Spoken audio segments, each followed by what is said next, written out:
now today discussing about bearing. Bearing wire need any conditions, in which places are used. ಯಾವ ಪ್ಲೇಸ್ನಲ್ಲಿ ನಾವು ಬೇರಿಂಗ್ಸ್ನ use ಮಾಡ್ತೀವಿ, ಯಾವ್ಯಾವ ಪ್ಲೇಸಸ್ನಲ್ಲಿ use ಮಾಡ್ತೀವಿ ನಿಮ್ಮ ಪ್ರಕಾರ ಬೇರಿಂಗ್ಸ್ನ ಎಲ್ಲೆಲ್ಲಿ ಯೂಸ್ ಮಾಡ್ತೀವಿ?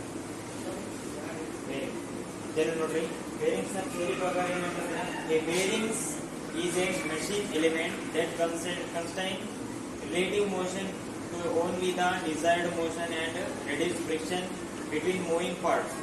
ಆಯ್ತಲ್ಲ, ಬೇರಿಂಗ್ ಅನ್ನೋದು ಐತಲ್ಲ the both moving part or guide ways ಆಗಿರ್ಬೋದು, ಕಾಂಟ್ಯಾಕ್ಟ್ ಸರ್ಫೇಸ್ ಆಗಿರ್ತಕ್ಕಂಥ ಯಾವುದೇ ಫ್ರಿಕ್ಷನ್ ಕ್ರಿಯೇಟ್ ಮಾಡತಕ್ಕಂಥ ಸರ್ಫೇಸ್ ನಲ್ಲಿ ನಾವು ಬೇರಿಂಗ್ ನ ಅಡ್ಜಸ್ಟ್ಮೆಂಟ್ ಮಾಡ್ತೀವಿ. ಅಲ್ಲಿ ನಮಗೆ ರೆಡ್ಯೂಸಸ್ ಮಾಡ್ಬೇಕು. ಏನ್ ರೆಡ್ಯೂಸ್ ಮಾಡಬೇಕು? ಫ್ರಿಕ್ಷನ್ ನ ರೆಡ್ಯೂಸಸ್ ಮಾಡಬೇಕು. ಫ್ರಿಕ್ಷನ್ ರೆಡ್ಯೂಸಸ್ ಮಾಡಿದ್ರೆ ಏನಾಗುತ್ತೆ, ನಮಗೆ velocity and work done capacity ಏನಂತೆ ಇನ್ಕ್ರೀಸಸ್ ಆಗುತ್ತೆ. ಅದಕ್ಕೋಸ್ಕರ ನಾವು ಬೇರಿಂಗ್ ನ ಯೂಸ್ ಮಾಡ್ತೀವಿ. The design of bearing may for example provide to for free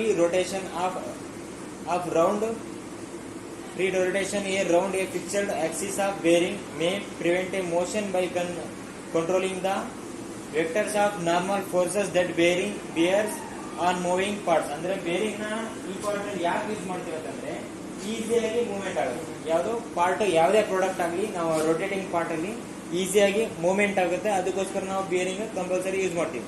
ಇದನ್ನ ಯಾವ ತರ ಡಿಸೈನಿಂಗ್ ಮಾಡಿರ್ತಾರೆ ಅಂತಂದ್ರೆ the Axis of cylindrical shaft, the Axis of cylindrical shaft ನಮ್ದು external rotating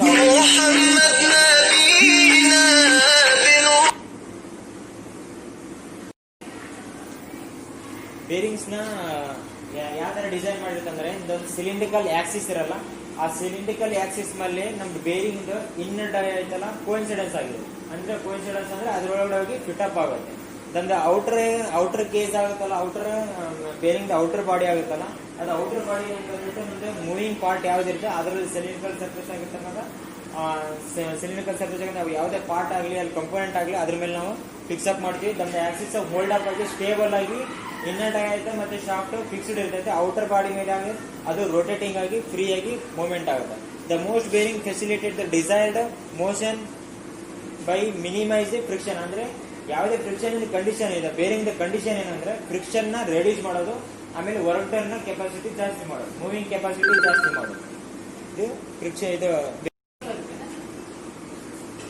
the simple designing of a bearings are simply construction of bearing. The main parts of the bearing: inner race and also called as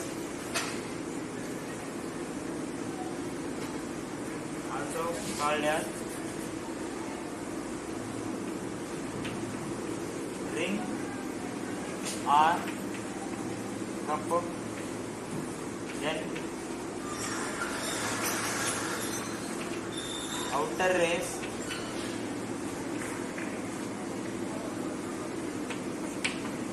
is also called as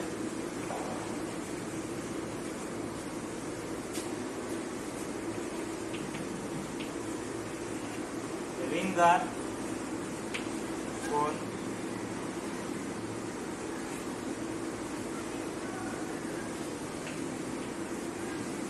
Rolling, third one, rolling elements. It is also called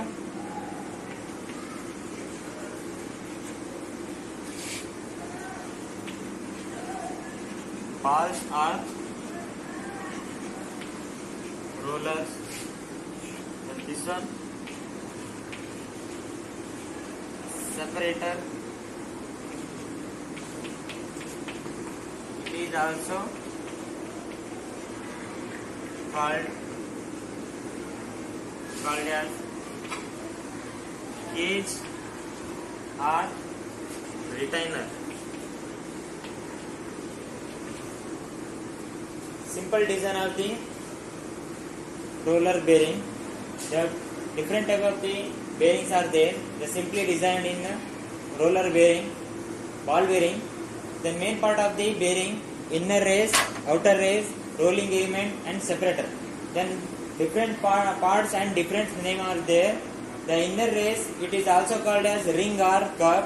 Outer race, it is also called as ring or cone. Rolling element, it is also called as ball or rollers. The separators, it is also called as cage or retainer.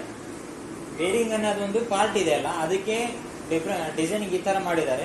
Then ಅದಕ್ಕೆ part ಇದೆ, inner outer roller ಅಂತ separator part ಇದೆ. ಅದು ಪಾರ್ಟ್ಗಳಿಗೆ ಇನ್ನೊಂದು ಬೇರೆ ಬೇರೆ ಆದಂತ ಹೆಸರುಗಳನ್ನು ಕರೀತಾರೆ. ಆ ಹೆಸರುಗಳನ್ನು ರಿಂಗ್ ಕಪ್, ರಿಂಗ್ ಕೋನ್, ಮತ್ತೆ ring ball or roller and cage or retainer ಅಂತ ಹೇಳಿ ಡಿಫ್ರೆಂಟ್ ಟೈಪ್ ಆಫ್ ಹೆಸರುಗಳನ್ನು ಇದೆ.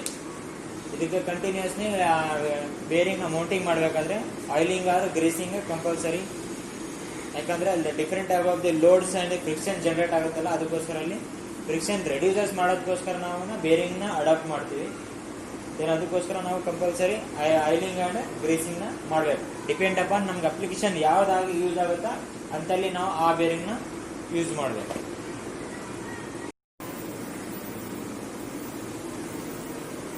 Then advantages of ball bearing and disadvantages of the ball bearing. Easy to replace